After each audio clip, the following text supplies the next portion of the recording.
wis kuwi tok. Nek aku bener aja kok menungso. Dewa mudhun wae Bagong ora gigrik. Gong. Lambene sing apik, Gong. Kok nyebut dewa barang iki lho. Wah, ya. Waduh. Mudar kowe. Engko nek Bathara Narada apa Bathara Guru tekan kene piye? Ya ora dewa wis. Kok molak-malik to kowe? Heeh. Aku ya ngedeg-deg ya. Wong ki menggo sumbare kok senengane medan-medeni terus. Dewa mudhun aku ora wedi dadi sampean rasa gleleng. Apa rumahmu sampean nggo soto Kurawa pirang-pirang dianggep Bagong wedi karo sampean. Loh, nek ngono kowe wani karo Bagantuna, sing wedeni awamu. Ayo, nek pancen wani karo Bagantuna, nendi papane wong neter kanthi dayan. Aku manut metu Jawa. Piye? Metu Jawa. Kowe tenan yakin metu Jawa? Ora getun. Goa sawat teklek ndasmu lho. Sore-sore omongane ora. Njaba golek nggon sing jembar. Ayo, Bagong kalah karo Begawan Durna. Bumi langit tanggep. Wah, kowe iso ngalahke Begawan Durna. Sasat iso njara langit. Semar boyongan. Waton kowe iso nglangkai kuwandane Petruk. Oh.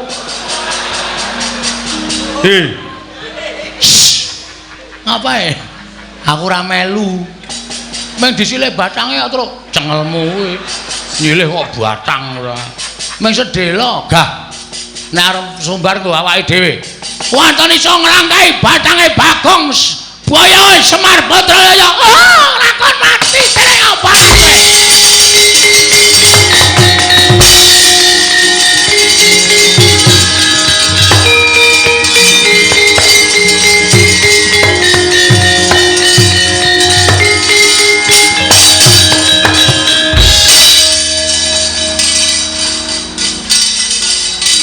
Ngapa Emir? Pak, mbok Pak, Gong. Hah? Mbok Pak iki bapakmu. Wong bapake tak undang semere senenge ra Jawa-Jawa. Ngapa Emir? Kowe jane ndek utek ora to? Wah, gedene semene kok ora ndek utek. Apa anggapmu semene iki isine susu ya ora mungkin, Pak. Aku anggere. Kowe iki ngerti ora? Durna kae nggawa Kurawa. Ngerti. Aku ngerti kok tok tantang. Aja kendel. Aku ki catur kendel kok. Aku wis ngerti nek Durna wani langap-langap. Le omongan ki mesti nggawa Kurawa. Ora nggawa Kurawa ora mungkin Durna wani kaya ngono. Lah nek Kurawa ngeroyok Karang Kadempel, lho, tandingi. Sing arep nandingi. Oh iya, Truk. Moh. Truk, moh. Biasane kowe perang lho, Tru. Ora, wis ora arep perang aku kesel. Gareng kae. Hah? Gareng. Gareng yo awake ora petha kok kon perang. Matane kira. Sikile becik, tangane cekot. Aku nek cara Semar nang anak gareng tak tekak wingi-wingi. Isen-isenke, bentuke seramutu.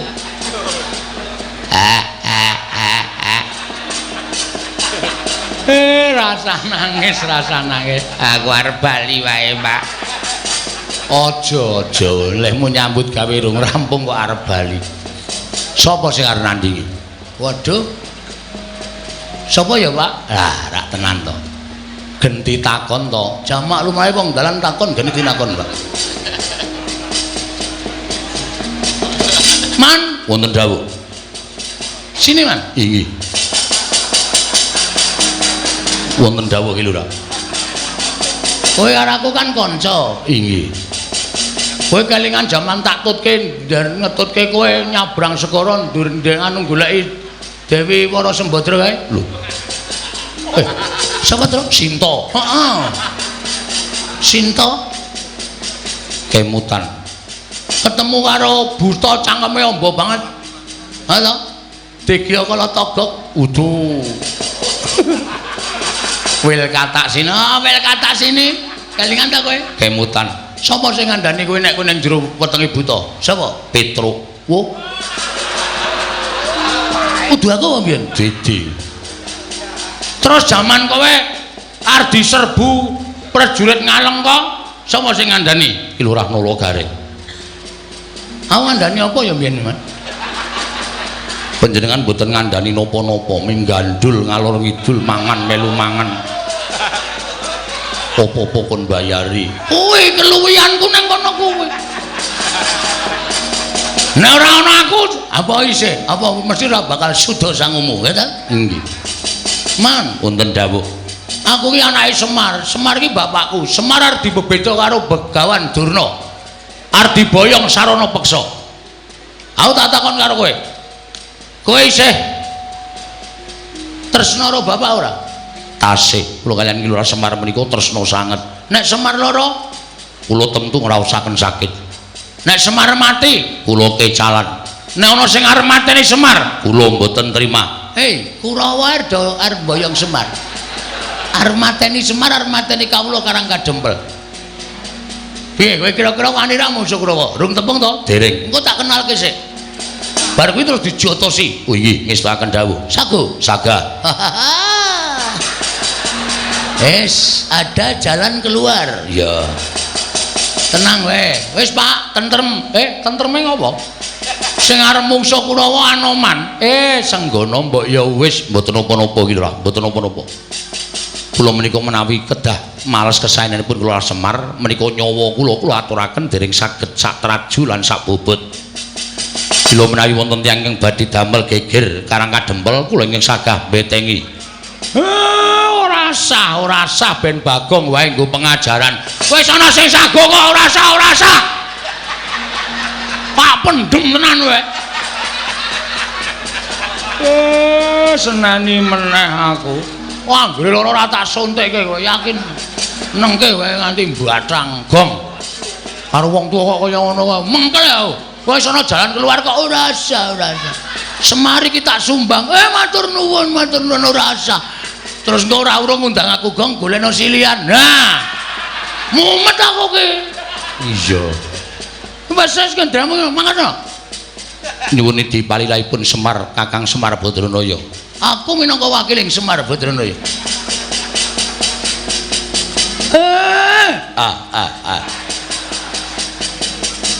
Anoman tak lilani Kurawa patenana. Menika kados pundi Ki Lurah? Muni awe meneh. Wis ta meneng ta? Nek kowe engko omong bae dadi wong apik ora gelem nampa kabecikane wong liya.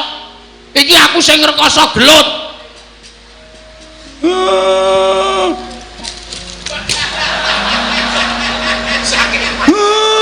Mangkato Anoman lho nggih ngestaken dawuh.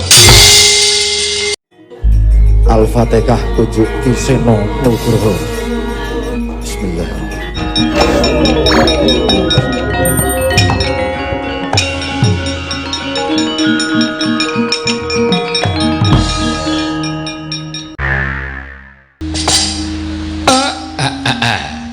Blegegek kugek sadulita mel. Persasat kaya dene kejugurukan wukir sari kelepaning samudra madu. Namung sak sudung kula kemawon lagu kerawan mriyagung. Mboten mangling menika lancur Pandhawa. Putring Jodipati Ndara Gatotkaca. Agus. Katuran karaharjan rawuhipun Ndara. Siwa Semar. Tansah pinaringaning kawidadan niring sami kula prapaku ning Karang Kadempel. Aku ngaturake pudya pangastawaku katur ngersaning Siwa Nayantaka. Nggih kula tampi ndadosaken bombong raos sing manahipun ingkang ngabdipun Semar Ndara dipun sekecakaken anggenipun lenggah.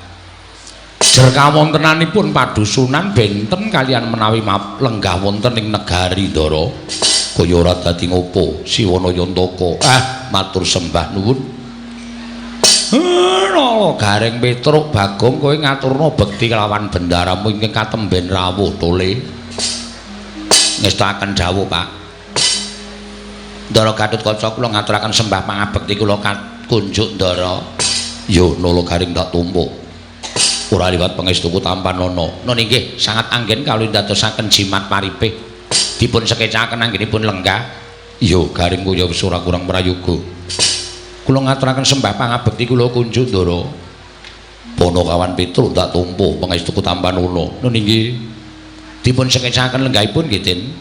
Iya Petruk kaya wis ora kurang prayoga. Kula ngaturaken sembah pangabekti kula kunjuk Ndara. Ponokawan Bagong tak tumpu dipun sekecaken anggenipun lenggah. Iya Bagong kaya wis ora kurang prayoga. Nun inggih sampun boten kirang prayogi anggenipun dipun lenggahaken wonten ing dalemipun bapak mriki. Iya Bagong kaya wis ora kurang kepenak. Janur gunung kadingaren teka ndika Ndara rawuh wonten ing Karang Kadempel. Menapa dipun utus Pepunden Pandhawa? Upami Semar menika nandhang kalepatan dosa menapa ing badhe kula sandhang kula mboten badhe selak. Nanging menawi badhe nampi bebingah lajeng lelabetan menapa ingkang sampun kula lampahi. Gus, monggo kula-aturi paring pangandikan.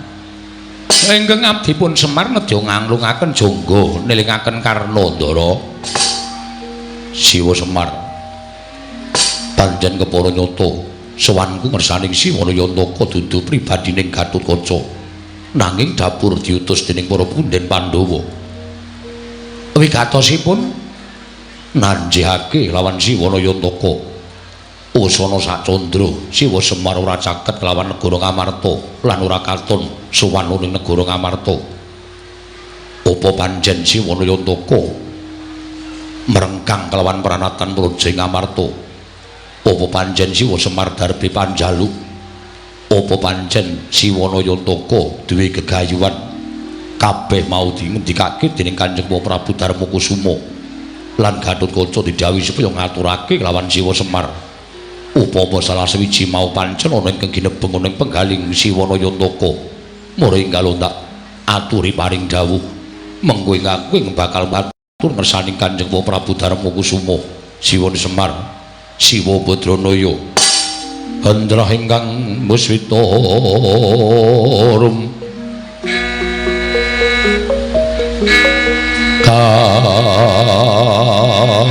kasiliring samirana mrih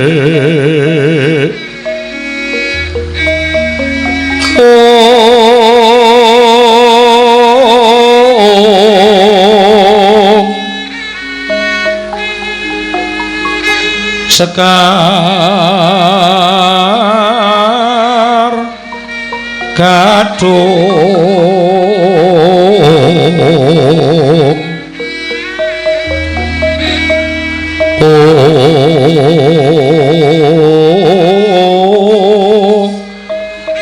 ngas kandanya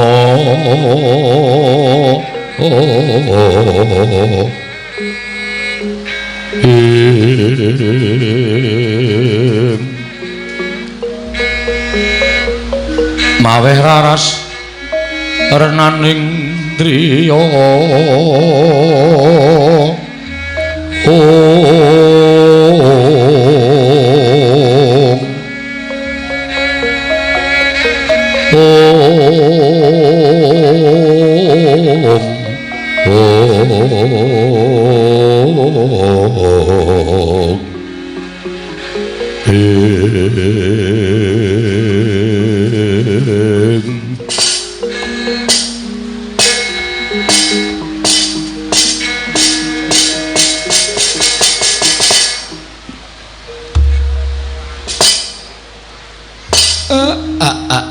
blegek kugek sadulita mel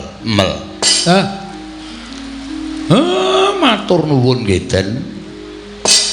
Dene mboten kanyana-nyana wontenipun Semar sawetawis wekdal caket kalawan negara Ngamarta menika ndadosaken kawigatosanipun Sinuwun Prabu Punta sakadang dumunten wonten pandangan lumantar Ndara kula Gatotkaca. Semar kok sampun pinten-pinten candra menika mboten sowan. Kula nyuwun pangapunten. Wonten ingkang kedah panjenengan mangertosi bilih Semar menika merdika. Tegesipun kula menika urip mboten kewengku dening sinten kemawon. Nanging menapa to sababipun kula tansah caket wonten negari Ngamarta? Merga kula niku seneng kali pambegane wong atuwa sampeyan Pandhawa. Donya pun kaya ngeten kahanane. Donya wis akeh sing padha minger kiblate tumindak angkara Budi Candala. Ewadene peranganipun titah ingkang gumelar wonten jagat. Lah kok tasih wonten Pandhawa. Satriya gangsal ingkang ateteken ati suci pepayung Budi Rahayu. Mongko kula golek wong sing kaya Pandhawa niku wis susah, wis mboten nate ketemu lan wis ora iso kepethuk. Lah kok dilalah ketemu kali para Pandhawa.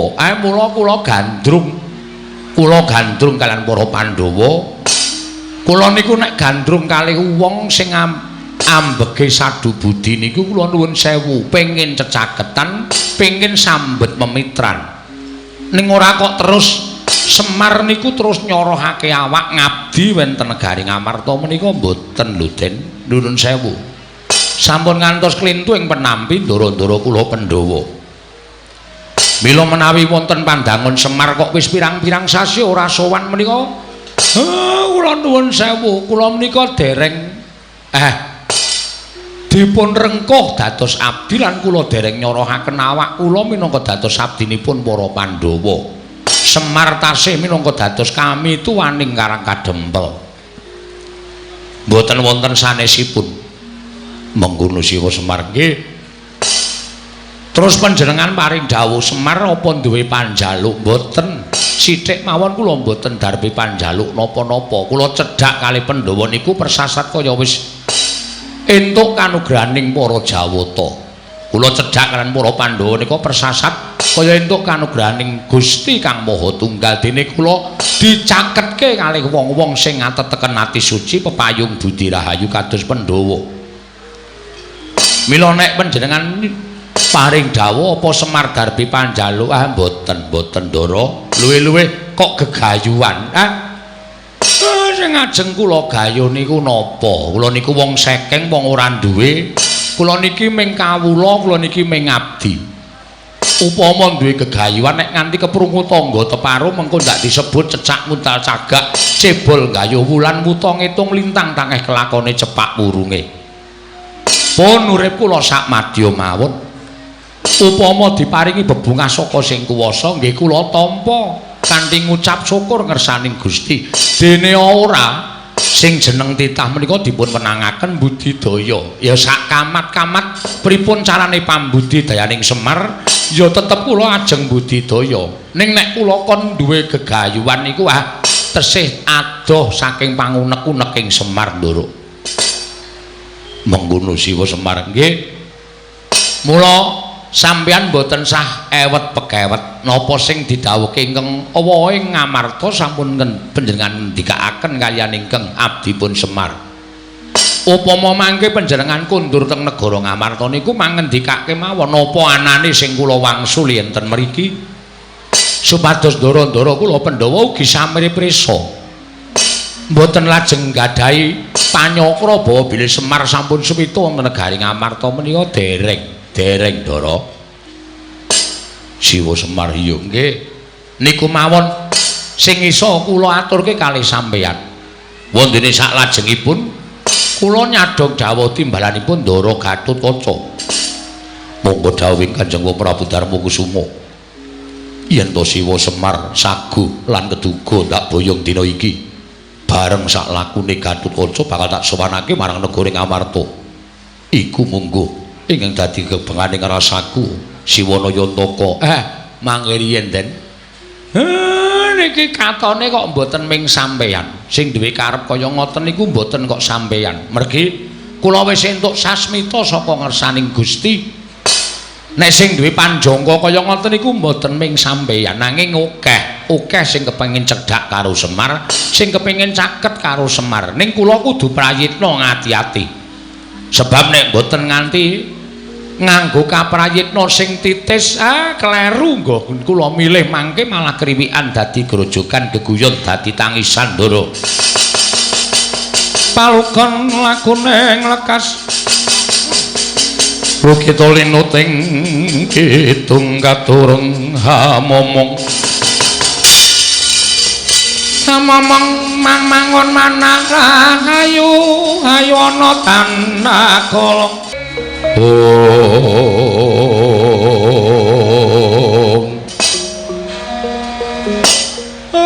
tak kira bakul kapuk munggah ning pendopo iki kok ana kethek putih mongko capet-capet aku kelingan aku mbiyen tau tate duwe sumitra wujuding kethek putih ning apa bener kowe wong wis pirang-pirang abad kepungkur nggonku srawung karo munyuk sing wulune sarwa putih memplak apa bener kowe sumitraku mbiyen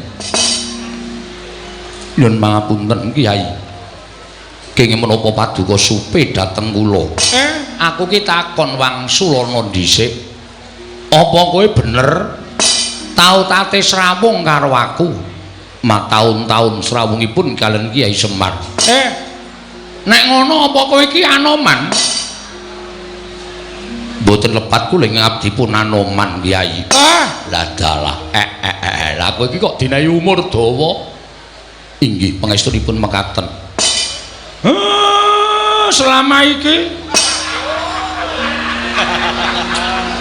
ket sore wis apik lho Pak konjur wong tuwa iki kleru yen entuk wae sak suwene iki kowe urip nendi kula tasih wonten ing tlatah Gindi kula tasih nderekaken Sinuwun Prabu Rama Wijaya kowe Sinuwun Rama ya isih sugeng pangestunipun tasih Kyai anoman pirang puluh taun ora ketemu karo aku dangu sanget mboten pinanggih Ki Lurah ugi nak manggya kawidadan slamet wis kaya ngene iki ora owah-owah kawit biyen tekan saiki ora ana bedane nala gareng anoman ki lho wah anoman wis slamet man pangestunipun Kelurahan Olo Garing wilujeng bekti kula kunjuk Ki Lurah waduh kaya awet urip kowe inggih untumu ya isih komplit iya pangestunipun tasih awakmu ya isih sentosa kaya ngono inggih Ki Lurah karo sapa piyambakan kemawon ora nggawa kanca-kanca munyuk paguyuban munyuk mboten Ki Lurah sampun sami pejah sedaya wah wis do mati kabeh sampun kantun kula kalian Paman Sugriwa waduh pirang-pirang ewu munyuk semono akeh iki do mati iya pangestunipun sampun sami pejah wah ya wis ya nderek bila sungkawa wae ya man ya inggih matur sembah sewu nuwun tanpa pepindhan slamet man Ki Lurah Petruk menika wilujeng Ki Lurah bekti kula kunjuk ya tak tampa pangestuku tampan ana nuli sangat anggen kala ndadosaken jimat wah makplong barang karo kowe isih urip tak kira wis mingkari jeneng pangestunipun kula tasih pinaringan yuswa panjang Ki Lurah Petruk syukur prayogakno ya man iya sampun boten kirang prayogi slamet nyok wonten dawuh slamet wae pangestunipun wilujeng mbok sing sopan Kong arep munyuk ning iki senopati iki satriya ora nyanyuk satriya ning wujude apa takono ayo wujude munyuk ya dundang nyuk ya rasa selak wong ki apa anane dundang nyuk ora gelem rasa dadi munyuk gugat karo sing kuwasa mboten Ki Lurah kula terima nah ngono dadi kowe iki nglakoni uripmu ki apa anane tak undang nyuk ya kowe manut tak undang nyet ya ora masalah inggih ha iya slamet pangestunipun Ki Lurah Bagong wilujeng bekti kula kunjuk tak tampa ora nggo kanca rombongan mboten namung piyambak mawon Ki Lurah Bagong wis do mati ya sampun munyuk sing raine wedhus kae Kapimindo ayo mati pejah munyuk sing raine boyo Kapisarobo menika ugi pejah munyuk sing buntute dawa banget kae Cacing Kanil menika ugi sampun boten wonten waduh sareane nanti aku arep ngirim sedaya mboten pejah tanpa tilas wah wis cilaka tenan mengkari kowe inggih mekaten Ki Lurah ayo wis tata-tata mati lho kondur kon toto mati ora. Kula menika tasih panjang umuripun. Heeh. Sugriwa isih tasih. Wah, jan kae gleleng dhewe kae ketuane munyuk. Inggih. Ha wis gek matur karo bapak wigatene apa? Anoman ana apa? Lah kok dadi kowe sowan mongko tanpa taliwara. Ki Lurah. Wale-wale menapa? Sowan kula menika mboten saking pikajengan kula piyambak, namung dapur dipun utus dening pepunden kula Sang Prabu Sri Rama Wijaya. Dene wigatosipun sapengker panjenengan nilar negaring Pancawati, penggalipun Sri Prabu Rama Wijaya katingal mboten gadhahi karkat, katingal pepes bayu kang tapis pasuryanipun pendak-pendak tansah katingal rengu. Sareng kula wantunaken munjuk atur ngersanipun Sang Nata Prabu Rama Wijaya menapa ta sababipun dene gadhahi sloga ingkang kados mekaten tumuli Sang Marteng jagat paring dawuh bilih sapengker panjenengan persasat sampun mboten gadhahi kekiyatan negari Pancawati ketingal sampun kadikun catan yoni tumuli ingkang abdi nyagahaken diri pribadi kula angupaya wonten pundi lenggahipun Ki Lurah Semar sampun dangu anggen kula kekalangan Malaya ngideri jagat ngupaya wonten pundi dunungipun Kyai Semar parandene mboten dipun saged kula sumerapi lenggahipun Ki Lurah Semar Badranaya nanging sareng kathah-kathah anggen kula nyuwun priksa dhateng sangya para kawula tumunten wonten kathahing para kawula ingkang sami nyebataken bilih Ki Lurah Semar lenggah wonten ing Karang Kadempel. Ki Lurah Semar kula aturi welas dhateng Ratu Gusti kula Sang Prabu Rama Wijaya mugi kepareng enggalih dinten sakmangke monggo kula dherekaken kundur wonten negaring Pancawati angemongi kula warga ing Pancawati kados wingi uni Kyai Semar Badranaya. Ya tak tampa omonganmu tak tampa ning kosek aku durung bisa menehi wangsulan kelawan kowe. Merga rasaku isih giduh, pikirku isih bingung, isih kodeng. Merga kahanan iki lah kok dadi kaya ngene, akeh-akeh sing padha kepengin ngayunake kelawan Semar Badranaya. Ya, Anoman, ning kowe bali ora bakal bali nglenthung tegese tanpa atur saka aku, mekaten Ki Lurah.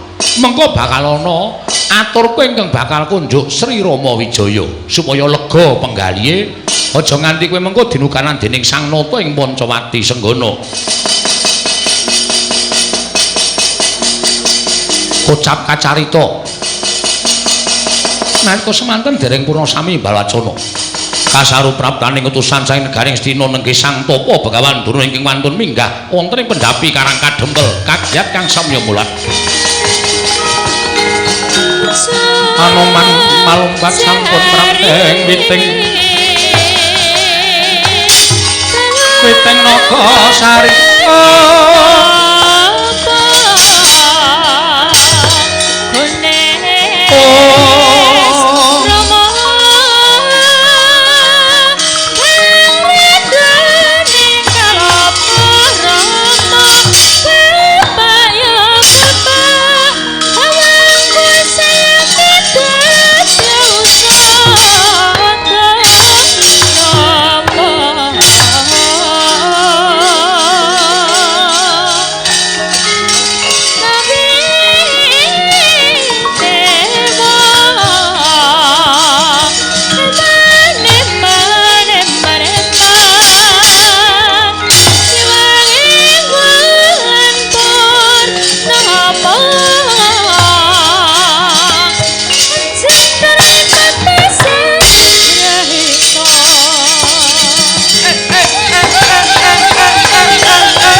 kok aku ora ngimpi apa-apa lah kok dayoh ting jedul lagi wae Anoman durung rampung nggonku nampa ature Senggana. Penemban winanto ing suka basuki rawuhipun penemban. Gandhak blekuduk suwaru gembal sumarante. Awela. Iya Semar, slamet tekakune ring Sambikala Praptaku. Dipun sekecaken anggenipun lenggah penemban. Wis ora kurang prayoga Praptaku ning Karang Kadempel kene. Penemban kula ngaturaken bekti kula kunjuk. Nara gareng tak tampa, pangestu tampanana. Lho nggih, sangat anggen kawula dadosaken jimat. Penemban kula ngaturaken bekti. Petruk kantong bolong tak tampa pangestu tampanana. Lho nggih, sangat anggen kawula dadosaken jimat. Penemban kula ngaturaken bekti kula kunjuk. Bagong tak tampa. Pangestu ning Begawan Durna tampanana ya Bagong. Lho nggih, sangat anggen kawula dadosaken jimat paripe. Dipun sekecakaken penemban. Wis ora kurang prayoga nggonku prapta ning Karang Kadempel. Penemban enten menapa sengkan-sengkan datan pepoyan rawuhipun wonten ing Karang Kadempel. Iki ngene ya Semar, cekak aos bloko suta. Ora usah dadak kalang-kalang rembuku, sing wigati tak jujuk wae supaya kowe enggal ngerti apa to sababe dene Begawan Durna kedarang-darang prapta ing Karang Kadempel dina samengko iki. Nggih. Niku langkung prayogi. Sowanku to Praptaku ning Karang Kadempel iki sayekti dudu saka pribadiku dhewe. Nanging pancen aku diutus dening anak Prabu Duryudana. Yen anak Prabu Duryudana kuwi nampa sasmitaning Jawata, Ngastina lan para Kurawa bisa anjayeng bawana.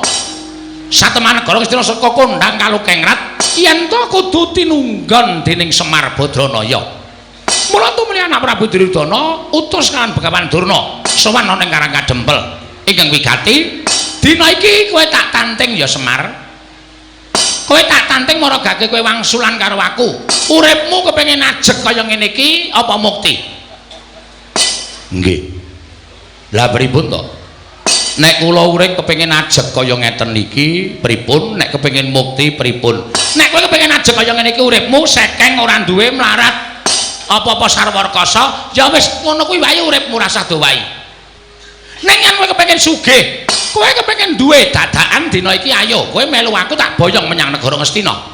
Kowe tak boyong menyang negara Ngastina, kowe ngomong marang para Sata Kurawa, kowe manggon ning negara Ngastina sak lawase uripmu. Kowe ora usah nyambut gawe, kowe ora usah ketayalan menyang sawah, menyang Tegal. Kabeh apa sing tak butuhake bakal dicawisake dening anak Prabu Duryudana. Aja kok wujuding tangan, nadyan sandang sarta Prabeya kabeh bakal diwujudi dening anak Prabu Duryudana lan diparingi dening anak Prabu Ngastina. Lho apa ora kepenak? Iki salah sawijining cara nggo ngowahi karo uripmu lho Semar, nggo ngowahi karo uripmu. Ing atase kowe kuwi sawijining titah mongko kondhang Kalukengrat persasat jagat iki iso nyebut pusaka ingkang bisa kandha, jimat ingkang bisa ngucap ki mung Semar Badranaya. Ning bareng padha tekan Karang Kadempel kabeh padha mlengos. Kabeh padha ngrasani karo kowe. Ing atase Semar ki wong kondhang Kalukengrat. Lah kok omahe kaya ngene iki? Ya bener kowe duwe pendopo. Ning kok separo gendeng, separo plastik. Apa wangun kaya ngono kuwi? Nek kira-kira ora kuat gendengi, omong karo Begawan Durna, mengko tak kirim Semar. Ning ora kaya ngene iki ora ngisini-sini. Ngono? Omahmu kaya mengene iki dimbrukke gawe sing luwih apik. Anak Prabu Duryudana saguh nyukupi, saguh menehi karo kowe apa wae sing tak butuhake mesti bakal kasembatan. Kowe nganggo nyamping saka emas ginepeng. Ayo. Dienggo jarikan, emas kok dienggo jarikan. Apa ana? Sesuk bakale ming kowe sing nganggo, ming kowe sing nganggo. Kowe suweng ya ora ming lombok nganti bosok kaya ngono kuwi. Nganggo suweng sing gedene sak kurungan jago, men kewer-kewer kupinge. Kuwi ya iso kelakon. Kowe njaluk bayar pira sedina yen kowe gelem ngomong para Sata Kurawa, bakale kowe kelakon. Mula dina iki ora usah dadak tok petung-petung. Ayo mangkat ana ing negara Ngastina, kowe ngomong marang para Sata Kurawa. Wis ngono wae Semar, sing dadi aturku marang kowe. Tak tampa ya monggo, ora ya tegese kowe wong sing ora gelem urip kepenak, wong sing ora gelem urip sing luwih saka sakbarakanmu utawa kawula kiwa tekan Karang Kadempel kene.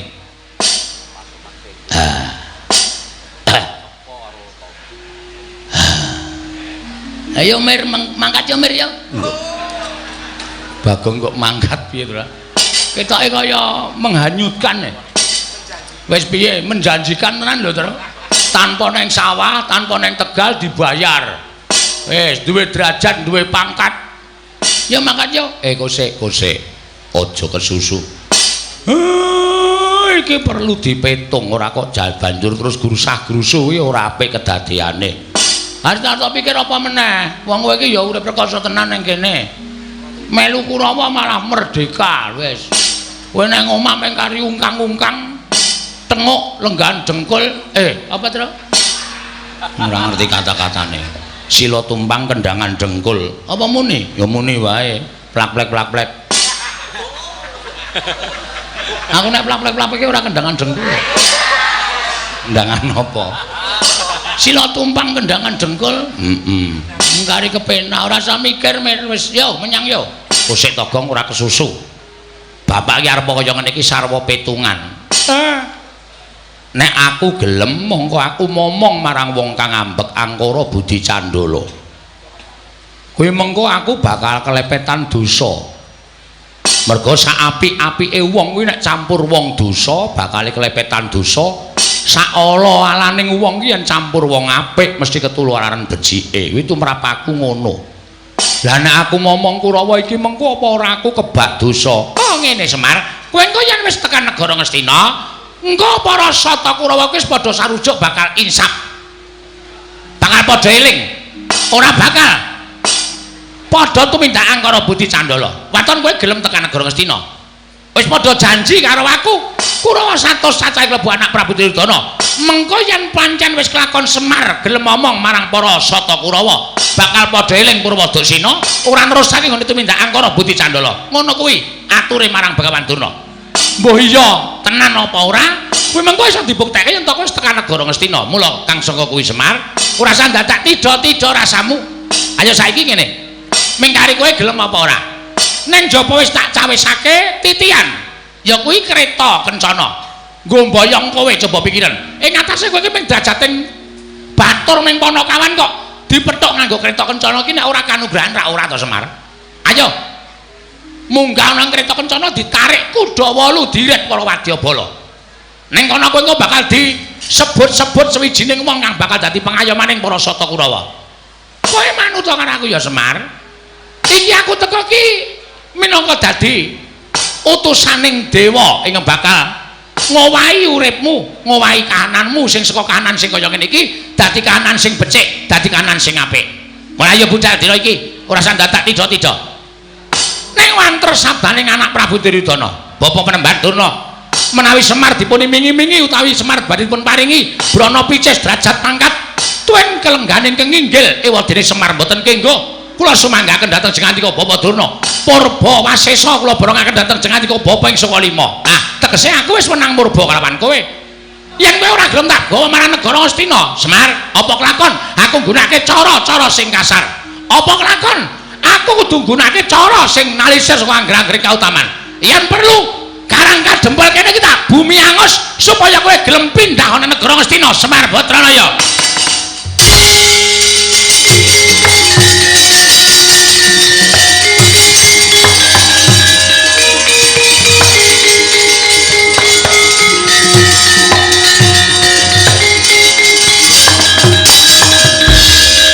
Gunjang kancing langit kelap-kelap katon lir kincang ing aris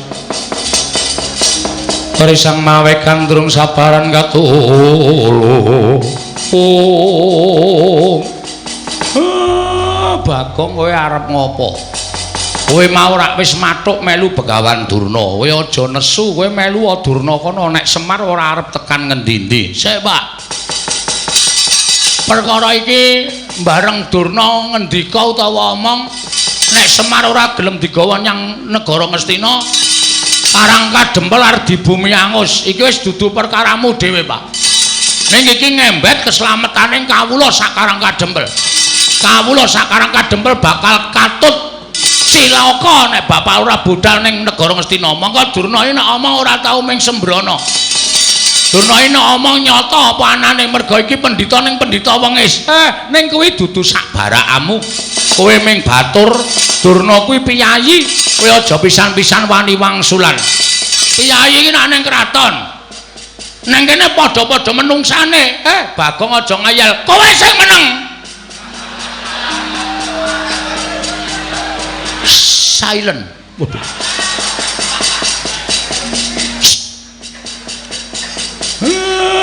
aku ki bapakmu aku ki anakmu lah iya manuta karo anak aja ngeyel iki tak rampungane kowe ora ana perkara karo kowe nek mung ngrasani sampean tok ora masalah ora ana perkara karo sampean ning iki ngrasani Karang Kadempel Pak saploke aku dilantik dadi linmas Karang Kadempel ki aku ora trima nek ana wong ngrasani rusaking Karang Kadempel sakaremu nek kowe dikandhani ora nggugu sakaremu ala becik bener luput lakonana mulane kowe meneng wae wong tuwa ngeyel ora dusi sisan kowe bong antil lho kowe wong ora apa-apa arep didusi ora penemban lho iki Bagong lho ora basa tak basanono iki ra urung ming dadine padu mula ora ana wong padu kok basan-basanan iki ra ana aku ngoko sampean ya ngoko sajake kowe rada nesu karo aku ora mung sajake asline nesu perkara ndi sing marai kowe nesu kowe dadak ngrasani omongmu sing terakhir mau muni piye nek Semar ora gelem tak boyone negara Ngastina Karang Kadempel tak bumi angus terus saiki kowe sampean mikir ora nek Karang Kadempel mang bumi angus niku sing dadi korban ora mung Semar ning kawula sak Karang Kadempel sing ora ngerti kentang kimpuling lelakon samangsa-mangsa kathoke suwek kentange metu. Piye, Truk? Ora ngerti kentang kimpuling lelakon ngono tok ora sak mangsa-mangsa. Wah iya kuwi bahane gareng ya. Heeh. Samangsa-mangsa ora ngerti kentang kimpuling lelakon pojok planet teng kanan kok dadi tok sempyok aradan. Kowe ndek rasa kamanungsan ora ya, Mbak? Duwe rasa kamanungsan ora aku tak takon karo kowe. Sampeyan diutus boyong Semar, wis cukup kuwi wae rembugane, ora usah blender mrono-mrono. Ora usah bereng ngulon ngecat. Rembugan nek Semar gelem diboyong memang boyong ora masalah. Nek Semar ora gelem diboyong wis adile wong takon kuwi diwangsuli, adile wong jilih kuwi disilih. Nek ora diwangsuli ora disilih ya wis kudu nrimo. Ora terus ngamuk kaya ngono kuwi.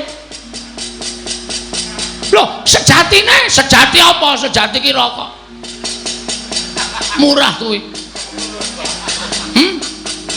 Sejatine pancen kaya ngene iki niatku. Sapa sing bakal palangi karepku ngene bayang-boyong marang Semar Badranaya, mesti bakal tak katut ge dosane. Ha nek ngono aku sing arep katut ge dosane. Lho, nek pancen kowe dadi pepalangi Durna, kowe tak katut ge dosane. Fake. Apa gong fake? Fake iki apa? Kuwi lho sing dingolesi weteng kuwi lho. Fake iki maksude wis tok. Berarti ki masalahe ora karo Semar, saiki dipindah masalahe karo Bagong. Mergo sampeyan ngendikake sapa sing ngepalangi karepe Durna tetep dadi mungsuhe Begawan Durna. Aku sing dadi pepalang. Lho. Apa kowe wani karo aku? Lho aku tak takon, kapan aku rawani karo kowe? Aku tak takon. Wis, kapan? Wiwit Bagong Cenger lahir saka ngendi ya, Pak? Mbuh. Bagongnya asline sapa, Pak? Mbuh, aku ora caturan. Wiwit Bagong lahir Cenger saka wetenge Simbok. Simbok sapa? Mbuh. Bagongnya karo sapa ora wedi, watone gegarane siji. Bener, wis kuwi tok. Nek aku bener, aja kok menungso. Dewa mudhun wae Bagong ora gigrik. Gong, lambene sing apik, Gong. Kok nyebut dewa barang iki lho. Wah, waduh. Mudar kowe. Ngono nek Bathara Narada apa Bathara Guru tekan kene piye? Ya ora dewa wis. Kok mulak-malik to kowe? Heeh. Aku ya ngedeg-deg ya. Wong ki menggo sumbare kok senengane medan-medeni truk. Dewa mudhun aku ora wedi. Dadi sampeyan ora usah gleleng.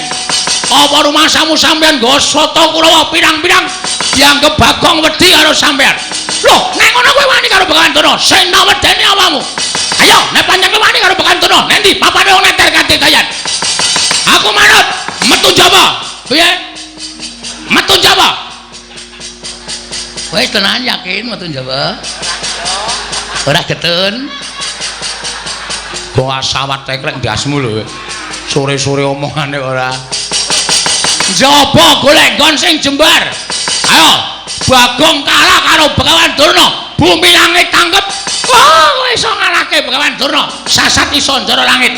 Semar boyongen. Waton kowe iso nglangkai kuwandane Petruk. Oh.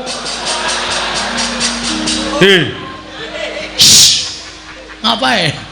Aku ora melu. Meng disilih batange terus cengelmu kuwi.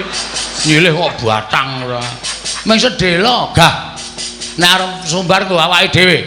Wonten iso nglangkai batange Bagong Boyo Semar Badraya. Oh, lakon mati dening apa kowe?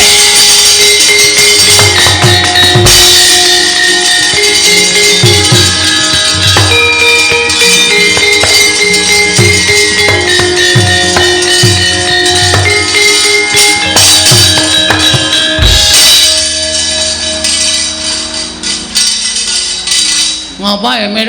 Pak, mbok Pak, Gong. Hah? Mbok Pak iki bapakmu. Wong bapake tak undang semire senenge ra Jawa-Jawa. Ngapa Emir? Bae jane ndek utek ora to? Wah, gedene semene kok ora ndek utek. Apa anggapmu semene iki isine susu ya ora mungkin, Pak. Sawangre. Kowe iki ngerti ora? Durna kae nggawa Kurawa. Ngerti. Aku ngerti kok tok tantang. Aja kendel. Aku ki catur kendel kok. Aku wis ngerti nek Durna wani langap-langap. Le omongan ki mesti nggawa Kurawa. Ora nggawa Kurawa ora mungkin Durna wani kaya ngono. Lah nek Kurawa ngeroyok Karang Kadempel, lho, tandinge sing arep nandingi. Oh iya, Tru. Moh. Tru, moh. Biasane kowe perang lho, Tru. Ora, wis ora arep perang aku kesel. Gareng kae. Hah? Gareng. Gareng yo awake ora petha kok kon perang. Matane kira. Sikile becik, tangane cekot. Aku nek cara Semar nang anak Gareng tak tekak wingi-wingi. Isen-isenke, bentuke ora mutu.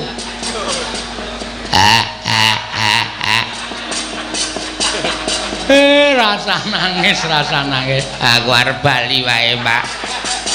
Aja olehmu nyambut gawe rung rampung kok arep bali. Sapa sing arep nandingi? Waduh. Sapa ya, Pak? Lah, rak tenan to. Genti takon to. Jamak lumahe wong dalan takon genti takon, Pak. Man, wonten dawuh. Sini, Man. Inggih. Wonten dawuh iki lho, Ra. Kowe karo aku kan kanca. Inggih. Kowe kelingan jaman tak tutke ngetutke kowe nyabrang segara anu goleki Dewi Wara Sembadra kae. Lho. Sapa to? Sinta. Heeh. Sinta kemutan. Ketemu karo buta cangkeme amba banget. Ha to? Degya kala togok udu.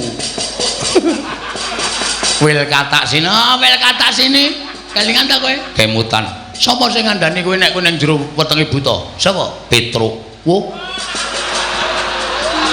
Kudu aku apa mbiyen? Didi. Terus jaman kowe arep diserbu prajurit Ngalengka, sapa sing ngandani? Ki Lurah Nala Gareng. Aku ngandani apa ya mbiyen, Mas?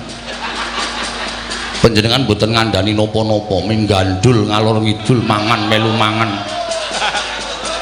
Apa-apa kon bayari. Kowe keluwihanku nang kono kowe.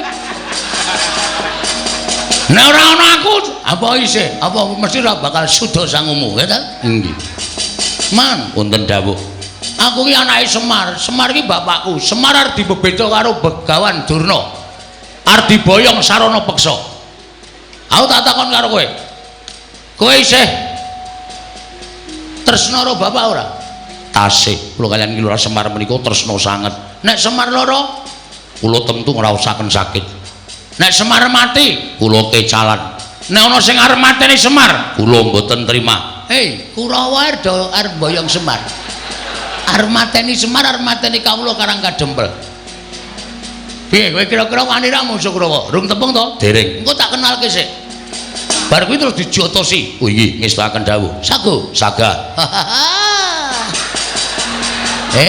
Ada jalan keluar. Ya. Tenang wae. Wis Pak, tentrem. Tentreme ngopo? Sing arep mungsuh Kurawa Anoman. Senggana mbok ya wis mboten napa-napa iki lho, mboten napa-napa. Kula menika menawi kedah males kesaenanipun kula Semar menika nyawa kula aturaken dereng saged sak traju lan sak bobot.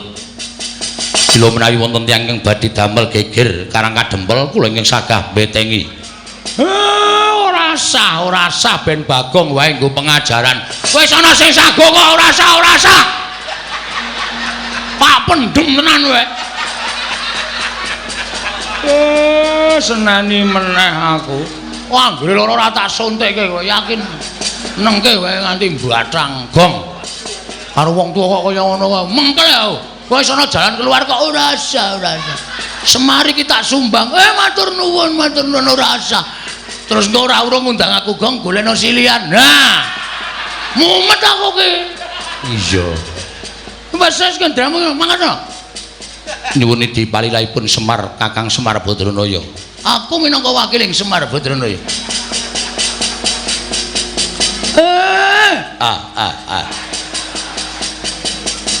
Anoman tak lilani Kurawa Patenana. Menika kados pundi Ki Lurah? Muni awe meneh. Wis ta meneng ta? Nek kowe engko omong bae dadi wong apik ora gelem nampa kabecikane wong liya. Iki aku sing ngrekoso gelut.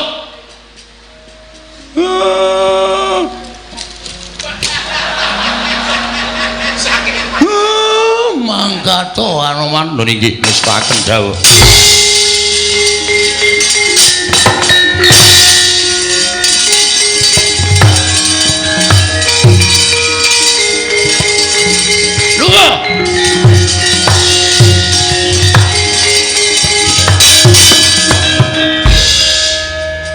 Mbok mbiyen lahir dipateni wae, Pak. Mbangane gedhe kaya ngono. Bagong. Bapak niku dadi Bagong, dhek dadi Semar. Kene, Pak, kene tengok ini, Pak. Ora. Ngono ae mbrebes mili. Kene lenggah kene. Bapak ki wong top wis. Ya.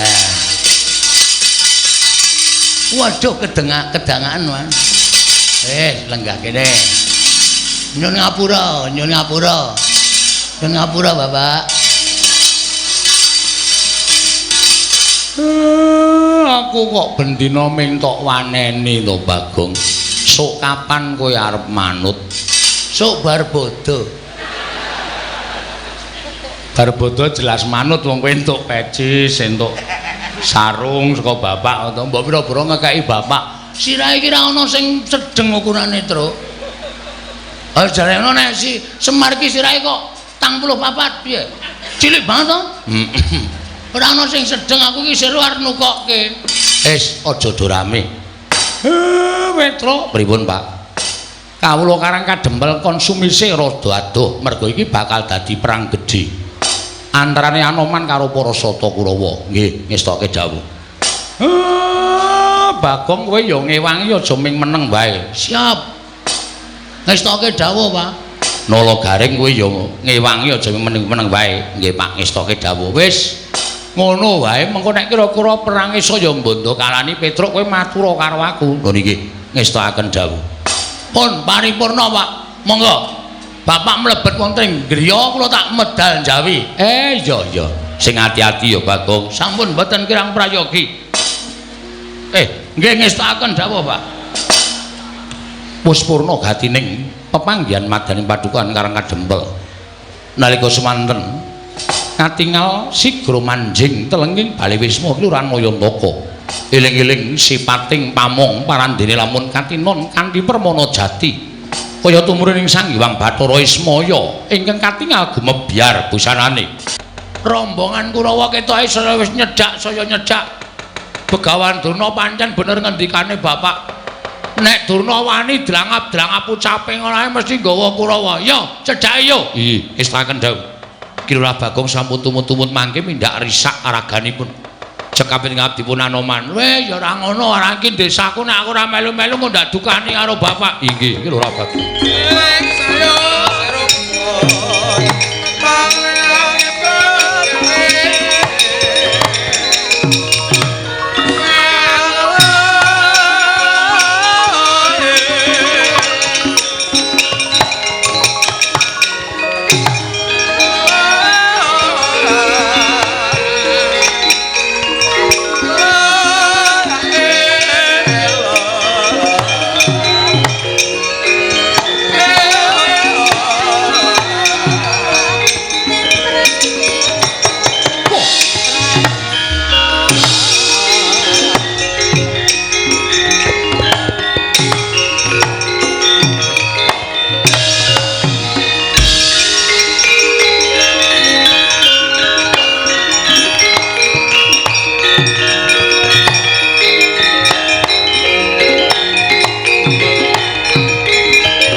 Saya lamun katututan lamun mangsa prawira digdaya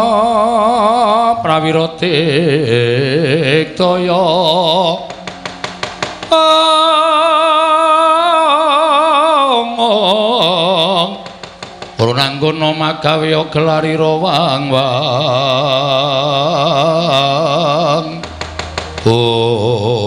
Wah, sajae pancen wis pentas meguru anyar. Bagong wani napaki kridaning Parasata Kurawa. Ndara Kartomarma, ya dasar Purnyata.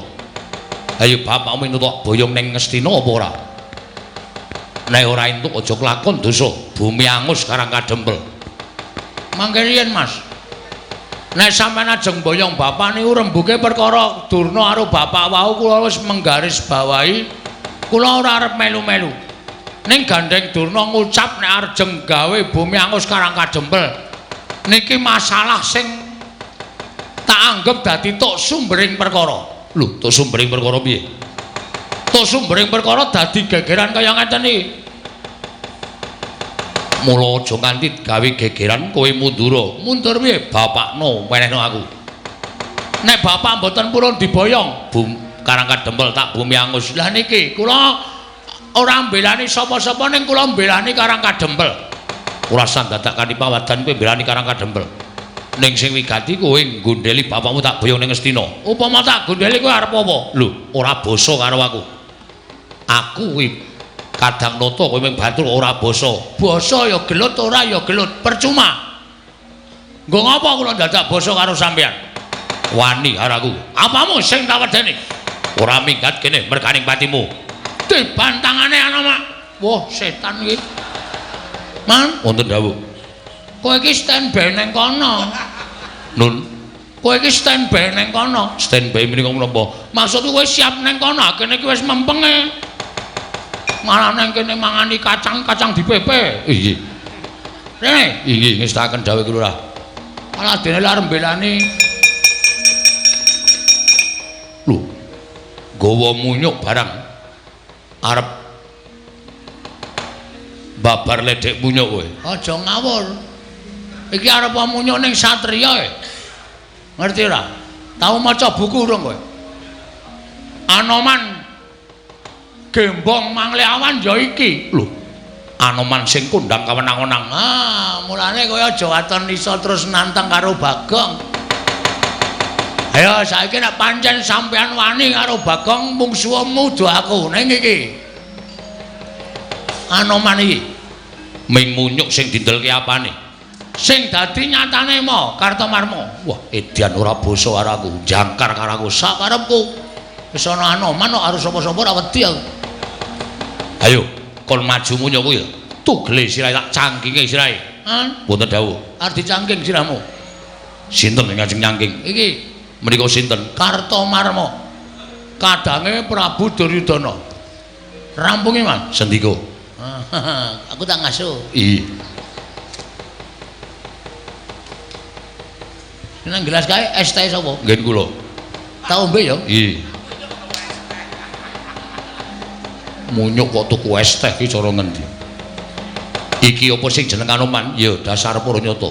Ora kukut barisanmu aja takon dosa. Kelakon aku yang bakal ngrampungi para Sata Kurawa. Maju sangat tebak dadamu ini marganing matimu Anoman.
Petruk barang melu perang we nglabuhi desa ya Mas. Ayo. Kula ora mundur. Mungsuhe Petruk kanthong bolong pecah siramu. Bang Cobi. Mati. Mati. On.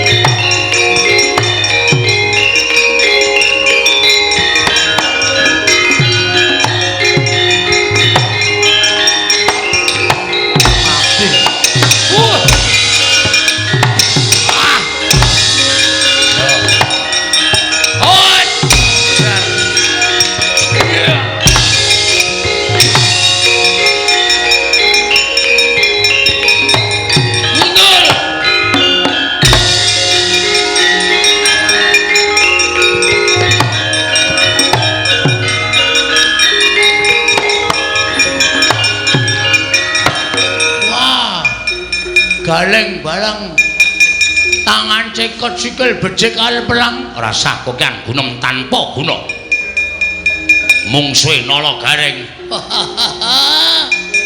sumbalmu kaya yak-yak ayo sing dadi nyatane pecah siramu nya wedian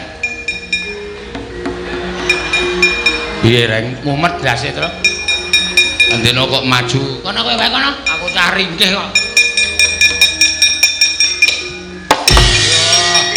wah dan ganti Petro ganti anane ya muter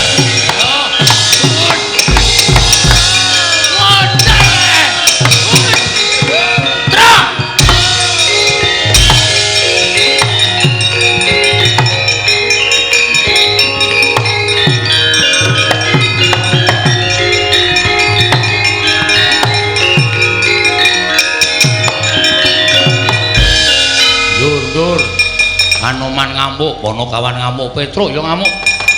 Bagong ya tunggal dene melu Jata Sikura wae dan. Kanca mundur, delik rasa melu ora delik. Cilaka kan? Cilaka piye? Wangsul mawon kula samboyong Semal Badralaya mbangane Kulawa lemuk. Ulame Anoman sing maju enten ing pabalatan ning Petluk Galeng Bagong kabeh maju wuh selempak.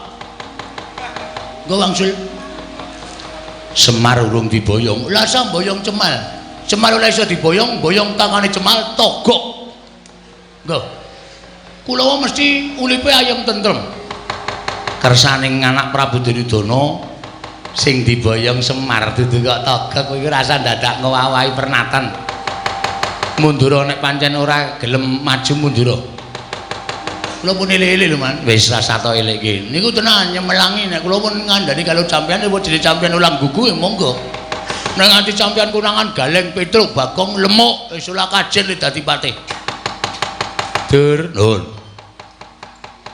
Nek ora kowe ora rampung-rampung Dur. Kula, maju. Ponokawan rampung ana. Wah. Nggih. Ora ketang alon-alon kok rampungane Man. Maju aja kaya bocah cilik nggih, Pak.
Petro Ndara Dursasana ya mriki ajeng napa nglabrak wong-wong karang kadempel klebu kowe lebu Gareng lebu Bagong Anoman sing tok ndelke dadi betenge bapakmu acur-cur kuandane oh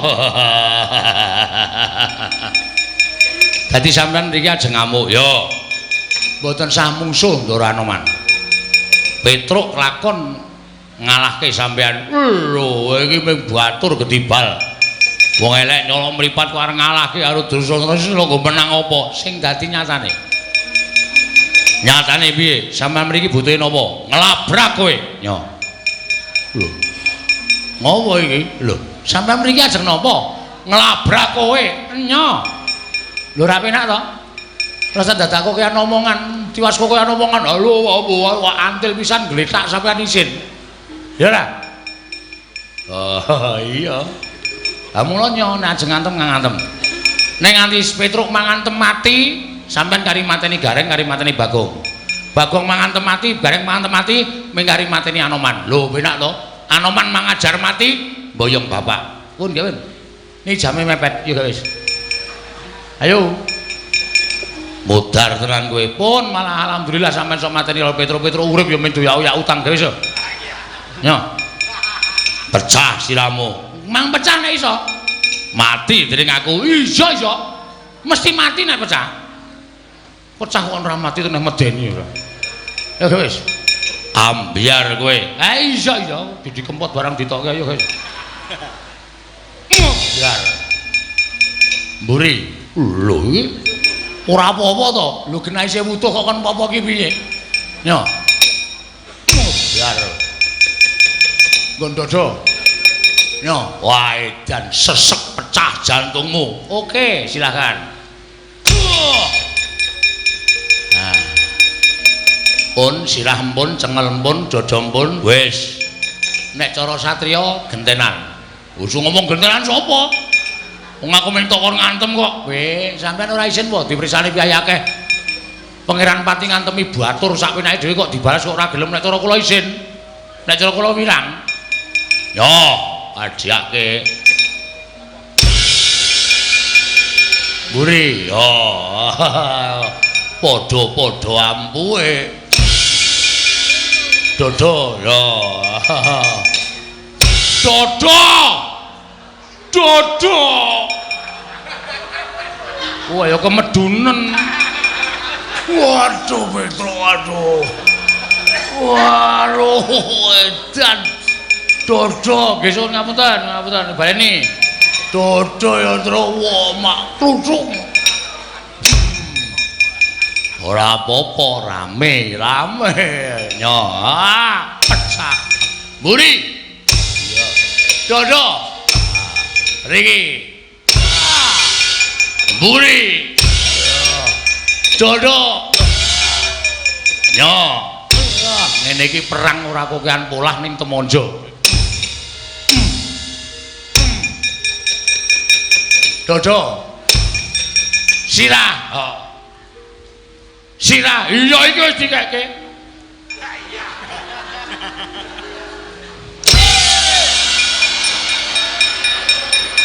Sip. Kok entuk palu semono gedene, Gong? Palu nggo nutuki aspal tak silih. Men modar. Mate ora. Amboyo ampo kaya ngowek tutuk nganggo palu sing nggo ngremuk aspal. Modar. Dir. Turu kok neng dalan iki lho. Tangi aja kaya bocah cilik. Aduh man, mumet banget man. Mumet piye Petro setan. Ditokke sirah kula ora diantem-antem bul nyeluk Bagong kok palu gedhe banget. Ladalah. Man vertigo kula. Piye? Vertigo. Napa-napa kuwalik pripun niki lah tak gawa Kakang Penemban Durna pripun Kakang.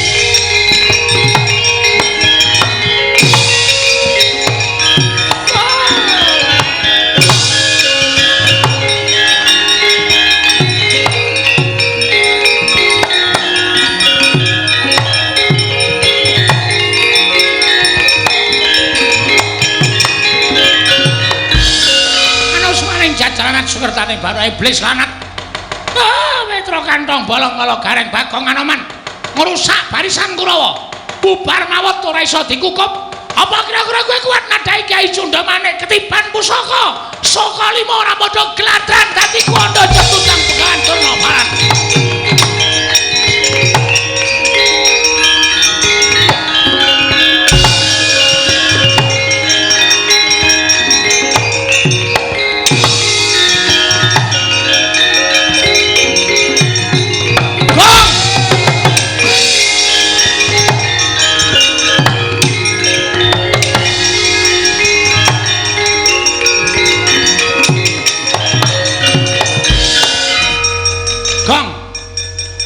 Kowe endi?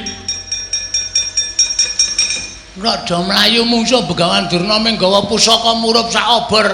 Pucuke kok do Anoman mlayu ora tanggung jawab. Kowe arep mlayu ora tanggung jawab. Truk. Mbelani wong tuwa iku kudu tata nyawa. Kadepane, kowe ngerti ora? Ora. Ngono tak kandhani. Durna nggawa pusaka. Ora wedi aku. Pusaka kae ampuh. Tamake Gunung Jugruk sego rasat. Nek ming kowe karo aku nyunyuk Cundha Manik modar kabeh. Terus mlayu wae. Padul karo bapak. Aku wis nantang Durna terus, wis ngerti nek kowe sing nantang Durna ning nganggo hitungan wong gelut ora waton. Ora okol ning nganggo akal. Nek kowe mung ngokol tok ngethuke Cundha Manik mati tenan. Semen. Wis semen. Truk rasa wedi wong urip sing dinteni apa? Tak pethoke Begawan Durna.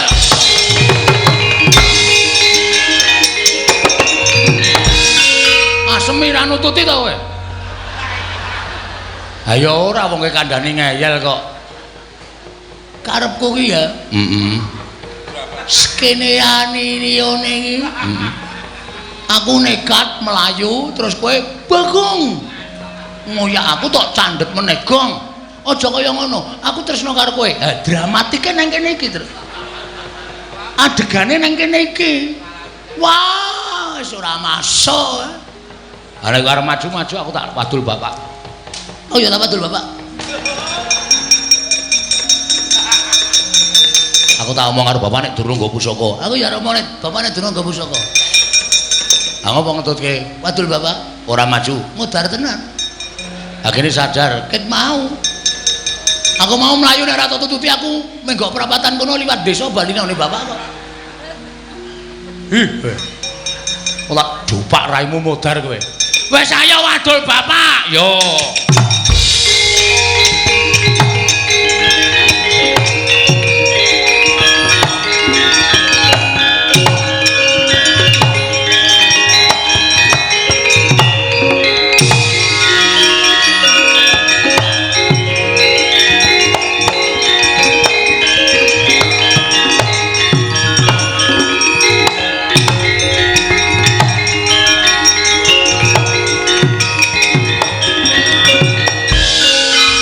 Petruk Anoman mlayu-mlayu ngopo kowe ya mlayu Bagong ya mlayu. Matur sanipun Bapak tiwasan Pak niki nek sampean ora mlayu iso dipeksa Begawan Durna Bapak diboyong teng Ngastina sebabe Durna mbeta pusaka saka 5 wujute panah bedore kaya dene cucuking manuk ning murup sak obor. Ora pangling Cundha Manik. Lah piye Bagong kowe nandingi Durna wani apa ora wong sing nantang mau kowe? Pangestunipun bapak kula nggih ajre, Pak. Wedi. Ajre. Wedi karo Cundha Manik. Apa Gong? Cundha Manik. Cundha Manik. Cundha Manik sing panah bedore ndasmana murup sak obor. Bedore apa, Gong? Ndasmana. Aku jane ya duwe lho terus. Iya. Ning kalah karo Cundha Manik. Heeh, nggon aku ora ana cahyane kok. Nggon aku biru erem. Dapure ora. Jenenge apa nggonmu? Ya nganggo Cundha. Oh. Cundha Manda. Cundha Manda ki rak ming kling-kling ngono kae. Nek duwe pusaka mbok dipethuke Bagong. Ora aku pethuk, Pak. Dhek perapatan ngetan aku perapatan ngidul. Wis rasaku karo omong kene tengok karo Anoman kene. Heeh. Engko nek Durna tekan kene, aku sing ngadepi. Oh, Petruk Bagong aja mlayu mati dhewe.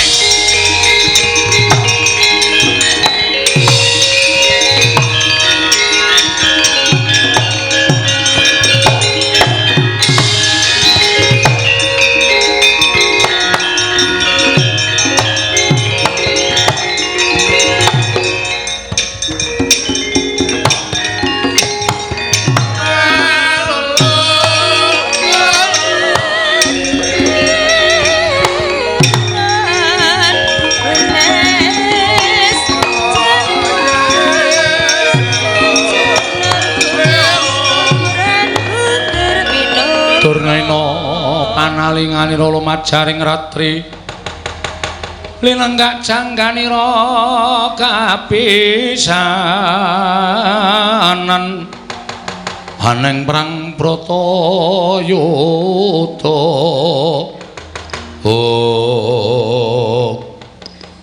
Ayo, aja padha ndelik ning mburine Semar. Kene, sing kira-kira mau nantang karo Begawan Durna. Sing nantang karo Begawan Durna ngaku. Bareng aku mligo Kyai Cundamane padha ning mburine Semar, padha wedi karo aku. Ayo, sing cangkeme ombo banget kae. Kon ngomong kene, sampluki iki wonengen kowe. Lho kok dunekke. Tak incim mbok anggrek Cundamane ora digawa, pelinceng sirahe. Muni apa kowe mau? Muni apa, Gong? Muni maksud ngono arep ngombe. Sabar penemban, sabar. Semar mangsa didak-idak martabating Begawan Durna. Terus, kowe ngidak-idak martabake Durna Kudu martabat. Mbah, tak kira martabak. Mane didak-idak mbok dipangan ora, menengo sik. Terus karep sampean pripun? Pokoke kowe tak boyong menyang Lestina. Nggih, kula purun. Lho, kowe gelem? Nggih, purun. Ning wonten syarate. Syarate apa, Semar? Kowe matura. Kowe butuh brana picis. Kowe butuh derajat pangkat mesti bakal tak wujuti. Waton kowe matur karo aku. Matura sing cetha syarate apa? Kula kepengin sinten mawon saged kula eloni, kula suwitani. Waton saged ngaturaken Sekar Tunjung Seta. Sekar Tunjung Seta. Nggih. Nek sampeyan iso ngaturake Sekar Tunjung Seta enten ngarepan kula, esuk iso ngaturake, sore kula boyong teng Astina. Sore sampeyan iso ngaturake Sekar Tunjung Seta, esuk kula mangboyong teng negara Astina. Lole kentos walu gembol monyor-monyor juneng dungkul wana dadi alas dadi ana. Sekar Tunjung Seta iso disebut tegese gumelar ana ing jagat nyaluk pamit tak golekane Semar.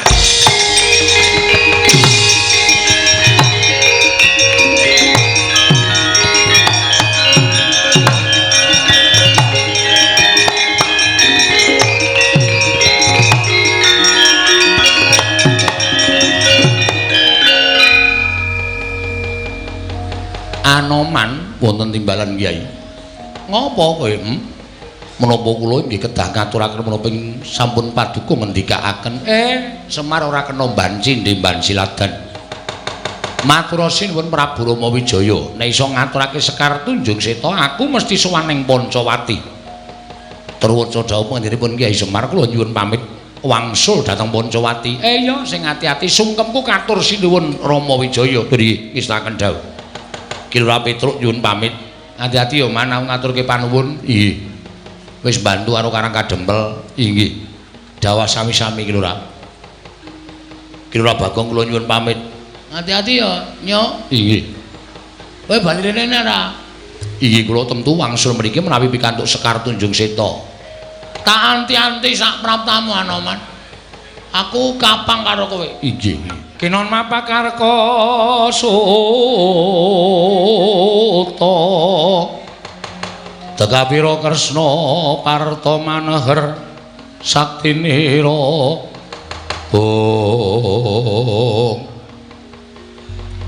Apa aku ya kudu kaya mengkono. Siwa Semar. Den. Kula rak wis matur sadurunge kula matur kalih Begawan Durna. Sampeyan kula jak jagongan enten wingking wau kula wis matur kalih sampeyan. Kula sagu dipun boyong dhateng negari Ngamarta. Ning waton ndara-ndara kula Pandhawa saged ngaturake Sekar Tunjung Seta. Mengkono Siwa Semar nggih. Nah yen to para punden Pandhawa ora percaya marang ature Gatotkaca, sampeyan sowan teng Ngamarta kula kanteni anak kula telu Nalagareng Petruk Bagong. Supaya dipercaya dening para pepunden Pandhawa napa sing mangaturake kan pepunden sampeyan. Aku njaluk pamit Siwa Semar. Ngatos-atos Petruk, nun. Melu ndaramu Gatotkaca. Nggih, Bagong. Nun. Melu ndaramu Gatotkaca. Siap. Gareng nendi? Reng, Apa? dijak ndara Gatotkaca. Ngapa? Golek gemak goreng. Oh, tenane.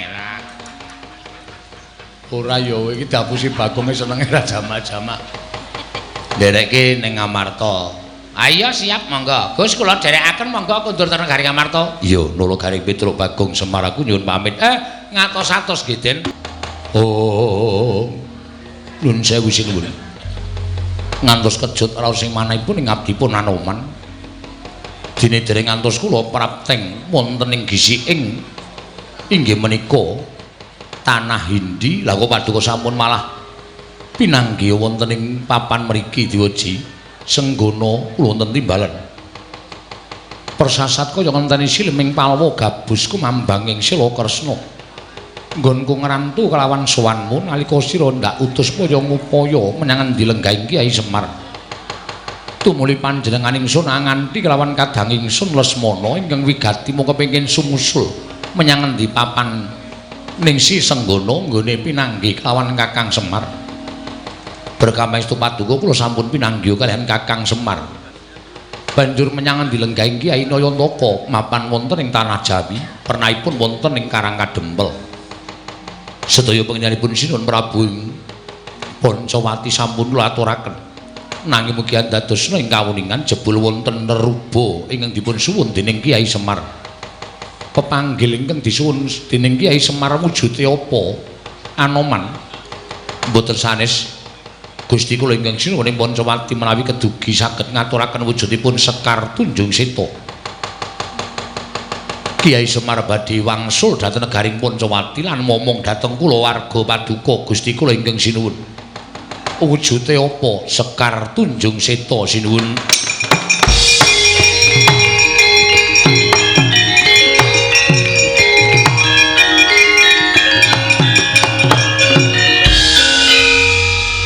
Lesmana wonten timbalaning Adawu Koko Prabu. Nadyan wus suwe nggonipun Kakang Gumelarana ing Janaloka. Lagi sepisan iki wanuh tetembungan Sekar Tunjung Seta, Yayi. Aja wedi kangelat. Siadi dhisik ana laku ngupadya menyang endi dunung Sekar Tunjung Seta. Aja pati-pati ngadhep kelawan pun Kakang lamun siadi ora boyong wujuding Sekar Tunjung Seta. Prasta dawuh paduka Kanjeng Koko Prabu. Kliranana kula nyuwun pamit sing ati-ati aja kaya bocah cilik Lesmana.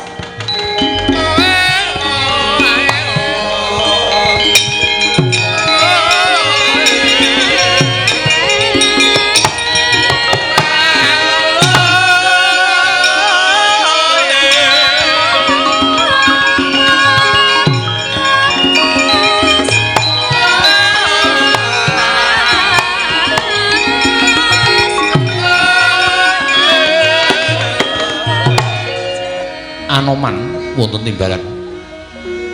Bareng kadangku Kyai Lesmana wis mungkur ninggal kelawan panjenengan ingsun.